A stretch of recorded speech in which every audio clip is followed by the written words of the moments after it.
Hello everyone, welcome back to my channel. I ordered one book for my toddler.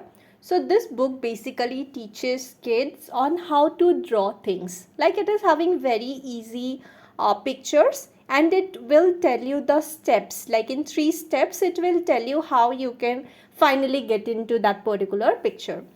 I think that this book is suitable for like 4 years or above kids so that they understand that okay, after drawing a circle you need to make the eyes and then maybe you need to make the wings like that. But then I just wanted to order it because I really found it interesting when I saw it. So I ordered this one from Meesho.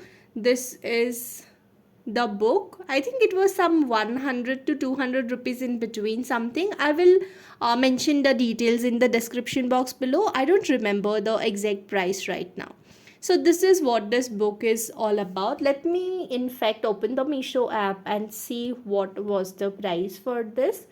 So it has these simple drawings, and after that they have also given a description on like what color you can use.